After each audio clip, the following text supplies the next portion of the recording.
Bonjour à toutes et à tous, bienvenue dans Rencontre. Aujourd'hui, nous allons continuer à revenir sur les activités diplomatiques chinoises durant le premier semestre de l'année. Plusieurs grands événements diplomatiques ont eu lieu sur le sol chinois.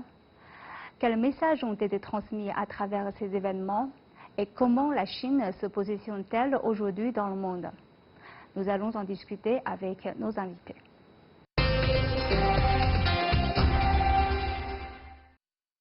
J'ai le grand plaisir d'accueillir aujourd'hui sur notre plateau deux invités. Monsieur Wu Zexin, vous êtes ancien diplomate, et Monsieur Xu Tiebing, vous êtes expert en affaires internationales et professeur à l'Université de communication de Chine. Bienvenue sur notre plateau. Alors, le premier événement important de l'année, on voit que c'est la deuxième édition du Forum de la ceinture et la route. Alors, en fait, on a vu que le président chinois a mentionné la création d'un partenariat d'interconnexion globale. Donc, qu'est-ce que cela veut dire exactement et qu'est-ce que cela se différencie de ce qu'on appelle partenariat au sens proprement du terme? Bon, il faut rappeler l'origine de cette initiative. Ça a été d'abord destiné à mieux mener la coopération entre la Chine et les pays de l'Asie centrale. Les pays de l'Asie centrale, c'est-à-dire les anciennes républiques fédérales de l'ancienne l'Union soviétique.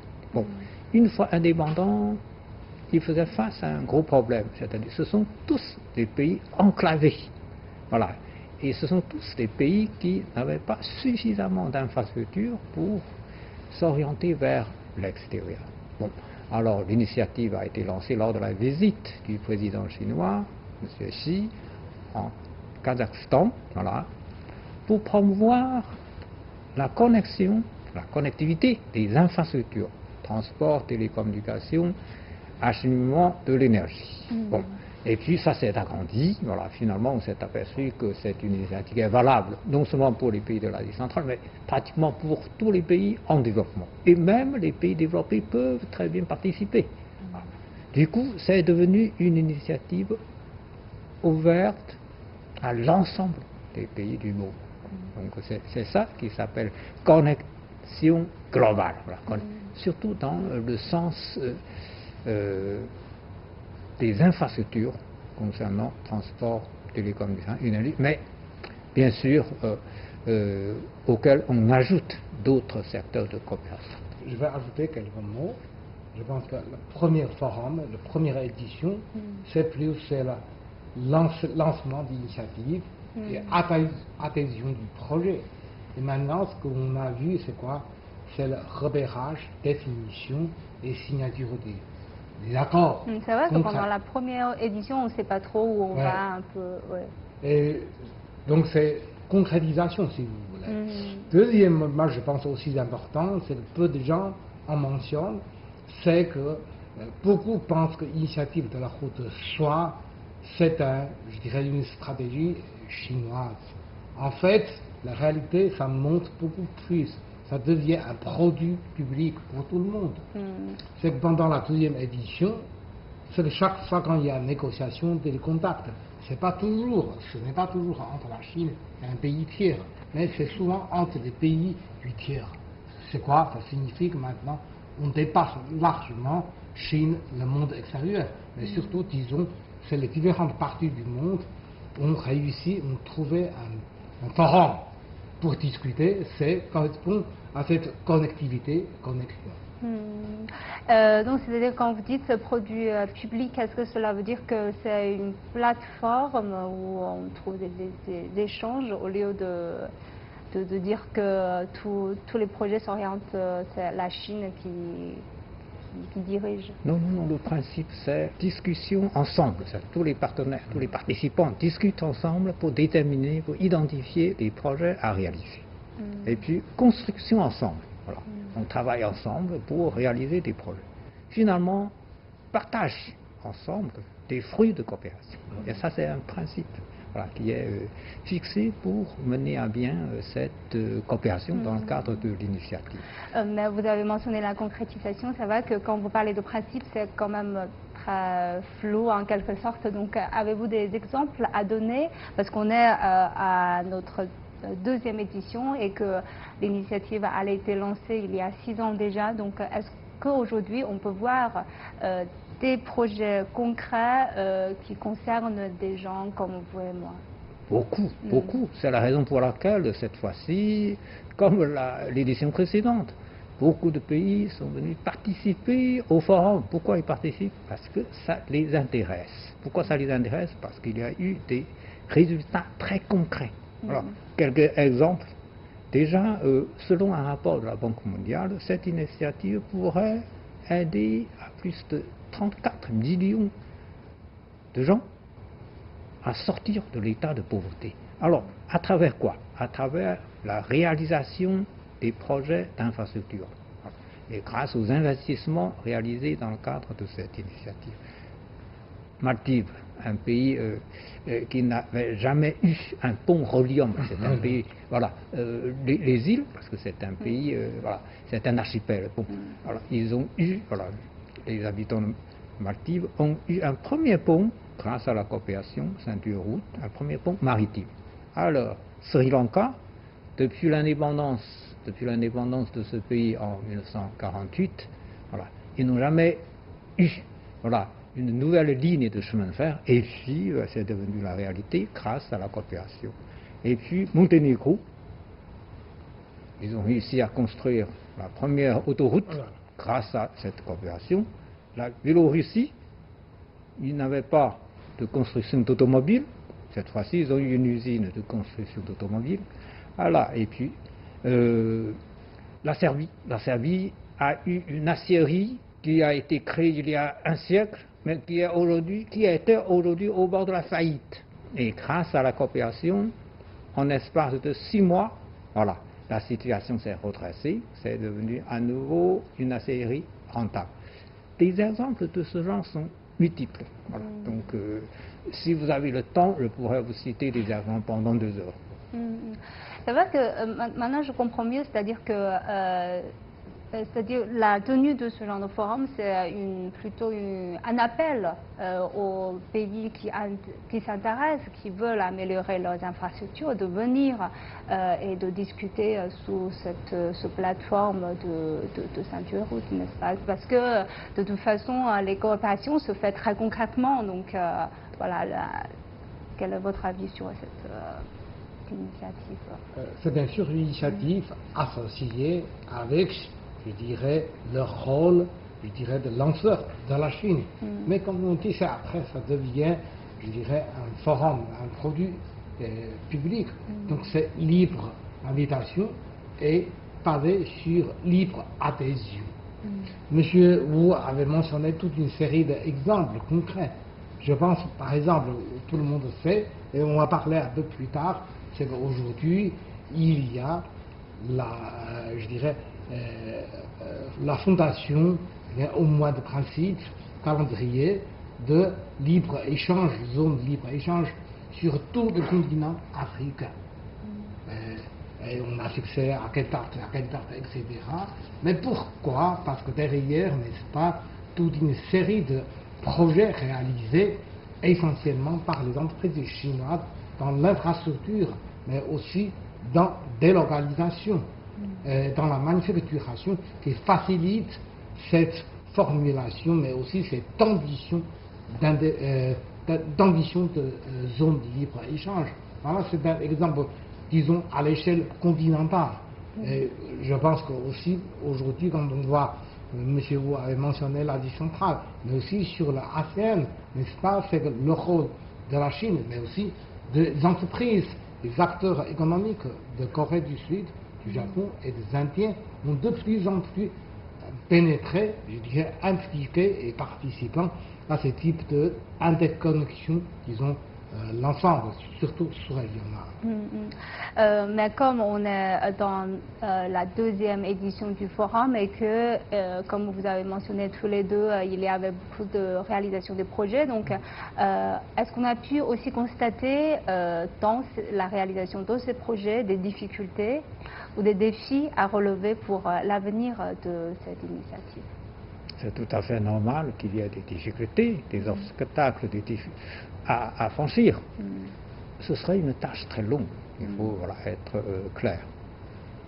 Beaucoup de pays dans ce monde se trouvent encore dans un état de développement insuffisant. On manque cruellement des infrastructures.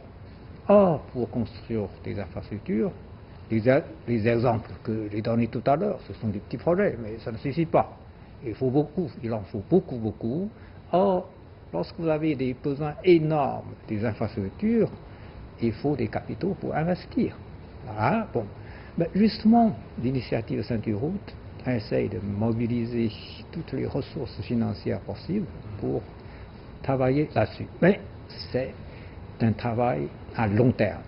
Mais progressivement, il faut toujours aller cas par cas. Bien sûr, chaque fois, quand il s'agit d'un projet à réaliser, quand il y a un aspect financier, il faut tenir compte de la faisabilité, de la soutenabilité. Il faut penser toujours au développement durable.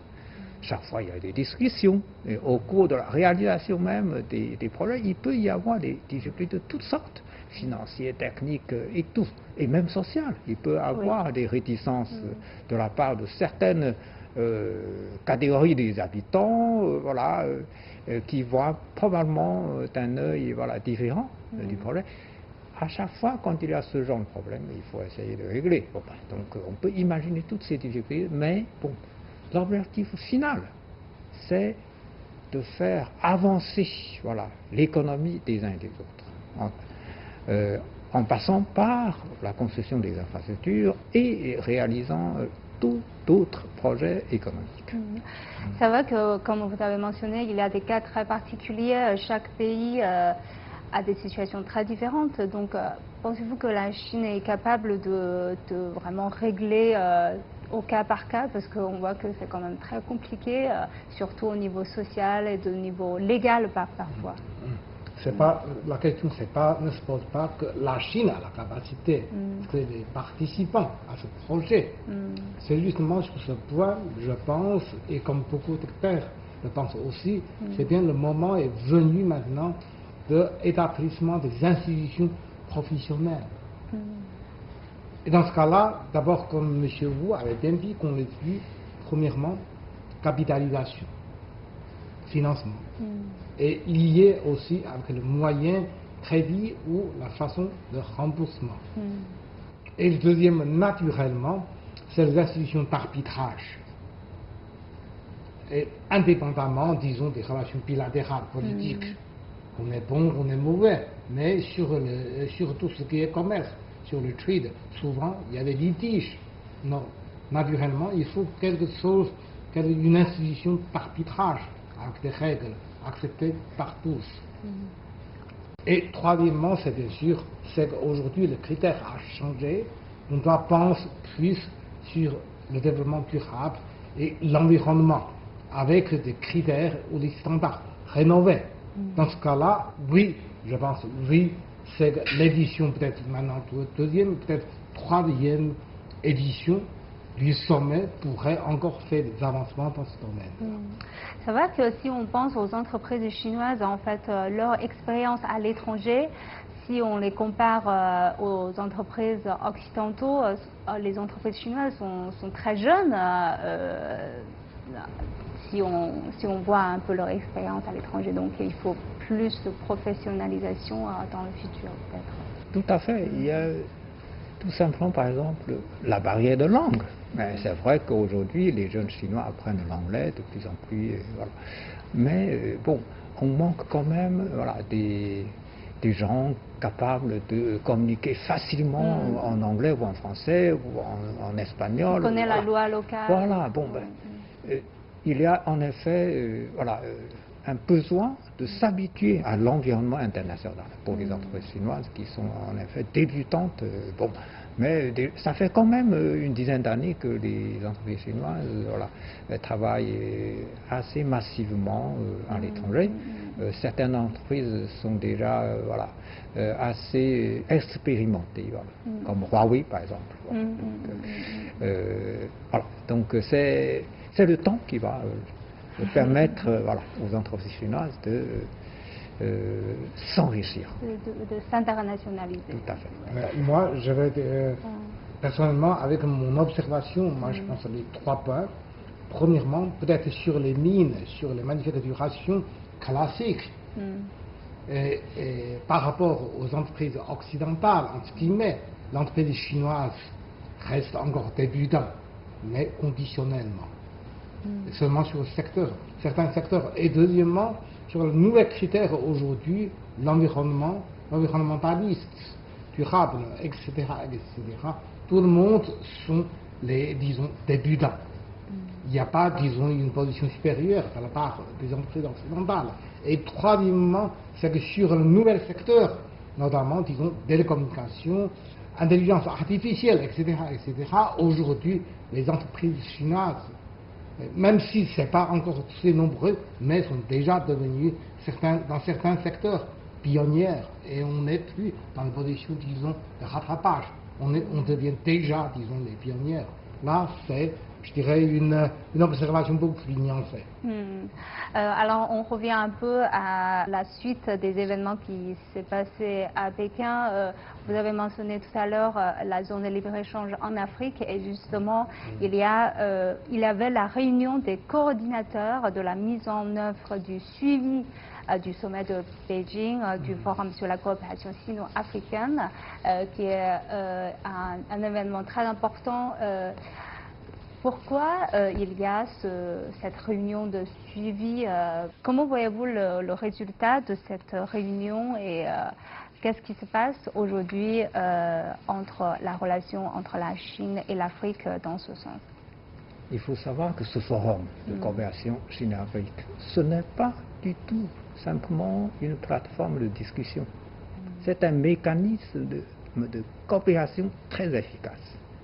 À chaque fois, c'est-à-dire tous les 3 ans, lorsque les Chinois et les Africains se réunissent, c'est non seulement pour faire le bilan de ce qu'on a fait avant, mais c'est aussi l'occasion d'identifier la liste des projets à réaliser pour les 3 ans à venir. C'est pour cette raison d'ailleurs qu'on organise cette réunion des coordinateurs pour voir les actions de suivi, voilà, à la suite d'un forum. Normalement, un forum, c'est au niveau ministériel, voilà, ce qui a été prévu initialement. Mais chaque fois, quand on juge que ceci est nécessaire, on transforme la conférence ministérielle en sommet. Voilà, c'est le cas de l'année dernière. Voilà, c'est le cas aussi en 2015 en Afrique du Sud. Bon.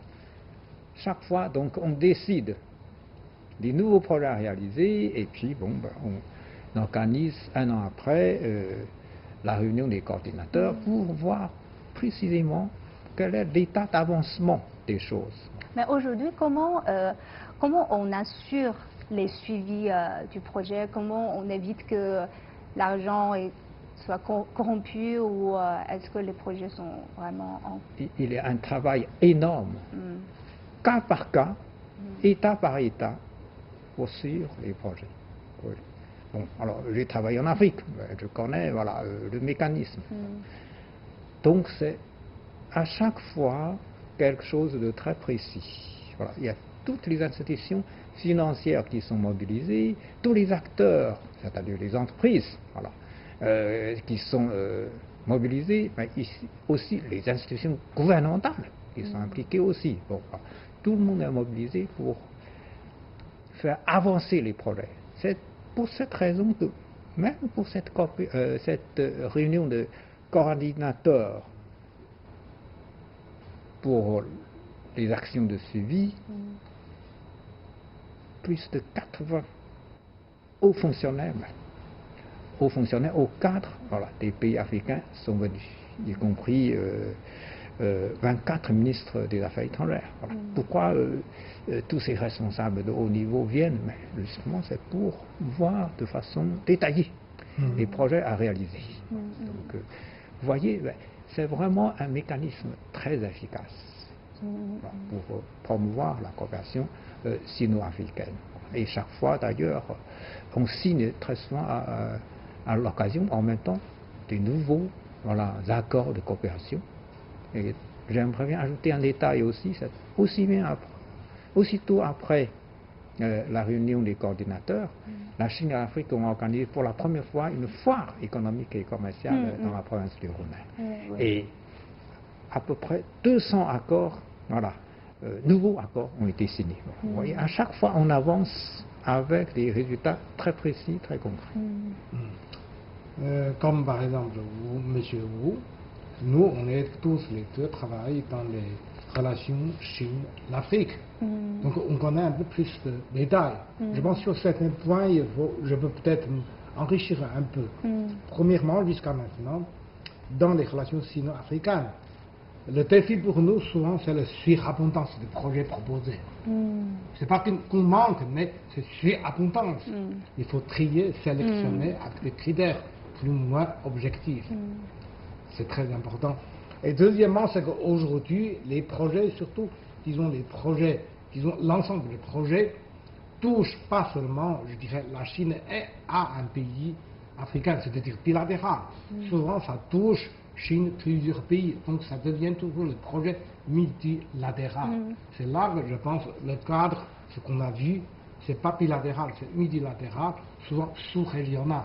On le sait maintenant, non seulement en l'Afrique de l'Est, qu'on a beaucoup plus d'avancement, mais l'Afrique australe, ça bouge aussi, et que personnellement, je me sens, c'est qu'aujourd'hui, l'Afrique occidentale veut aussi plus de, je dirais, fruits concrets sur ce sol.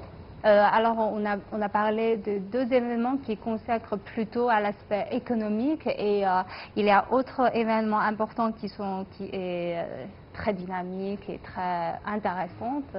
C'est la conférence sur le dialogue des civilisations asiatiques. En fait, c'est en quelque sorte une fête très animée. On invite les gens à discuter, à déguster même la cuisine et la musique. C'est très très festif en quelque sorte. Mais il y a des messages très importants qui ont été transmis. On voit que le président chinois a insisté dans son discours d'inauguration sur l'égalité de toutes les civilisations, l'adhésion à l'ouverture. Et donc pourquoi la Chine a organisé cette conférence et finalement maintenant l'événement est terminé. Est-ce que la tenue de cette conférence a pu en quelque sorte véhiculer le message et de corriger les inégalités que le président a mentionnées dans son discours? Tout à fait, voilà. Malgré le nom de cette conférence, les civilisations asiatiques. Bon. En fait, la conférence a invité tout le monde. Oui, j'ai vu des Donc les représentants venus de tous les continents. Oui. Parce que la civilisation asiatique existe à côté d'autres civilisations aussi anciennes. Voilà. Donc il est, bien entendu, dans la tête des Chinois de lancer cette idée, non seulement pour favoriser la civilisation asiatique, mais surtout pour favoriser la coexistence pacifique et harmonieuse des différentes civilisations du monde, c'est-à-dire entre la civilisation asiatique et les autres civilisations. C'est pour ça que le président grec, qui représente la civilisation grecque, qui est brillante aussi, est venu. Et puis, il y a quelques centaines de représentants venus de tous les continents du monde, représentant les différents milieux sociaux. Donc, le message est passé au monde entier. Au monde entier. Alors, le principal signal qui est émis, c'est que les êtres humains peuvent vivre ensemble en paix, en harmonie, malgré la différence des civilisations. Voilà. J'ai remarqué une phrase particulièrement importante prononcée par le président Xi. Il a lancé un avertissement. Il a dit: si on pense que sa race ou sa civilisation est supérieure aux autres, si on veut transformer d'autres civilisations ou remplacer les autres civilisations, ce serait une idée totalement absurde. Et si en plus on met en application cette idée, les conséquences seraient catastrophiques. Je pense que c'est un avertissement très important. C'est le but, je crois, de l'organisation de cette conférence pour passer un message, pour appeler les êtres humains à vivre en paix et pour éviter justement cette dangereuse tendance à la confrontation entre les civilisations. Ça va que, parce qu'on n'a pas beaucoup de temps, on n'a pas le temps de tout faire. Et on voit aussi, il y a l'exposition internationale horticole qui s'est tenue à Beijing au mois d'avril et c'est encore en cours jusqu'au mois d'octobre.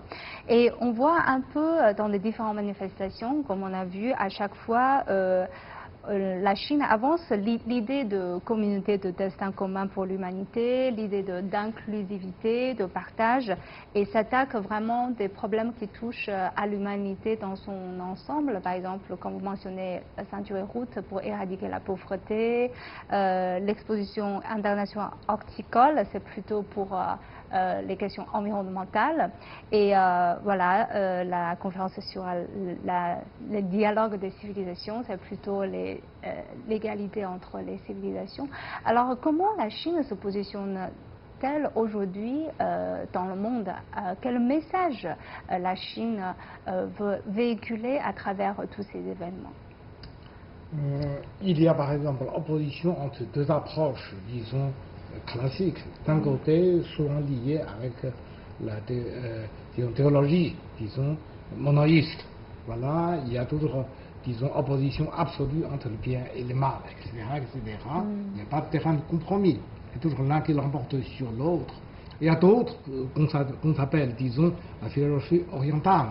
Souvent, on accepte le milieu, je dirais, à différence. On privilège surtout une sorte d'harmonie au-dessus de différences. Donc, c'est de logique. On a vu, par exemple, d'un côté, qu'on a dit, oui, bien sûr, clash of civilization, le conflit de la civilisation qui aboutit, comme on le sait ici et là, plutôt des conflits, moins de différences acceptées. De l'autre, on a essayé de, disons, atténuer la différence et de trouver les points communs. Je pense que depuis millénaires, on voyait cette différence fondamentale entre deux philosophies. Et cette fois-ci, je pense, vous mentionnez l'initiative de la Chine, le dialogue de civilisation, etc., etc., qui privilège encore une fois, je dirais, cet héritage traditionnel, à mon sens.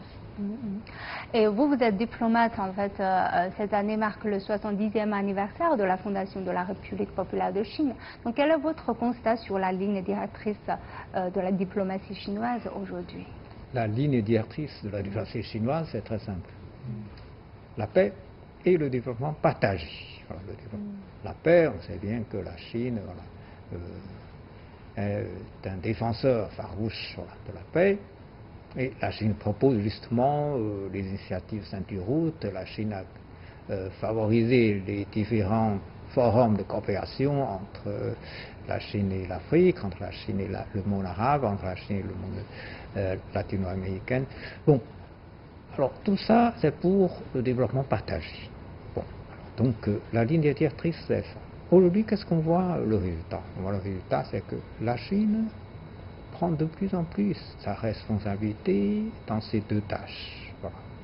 La Chine s'approche, comme le président Xi Jinping a bien mentionné, la Chine s'approche du centre de la scène internationale.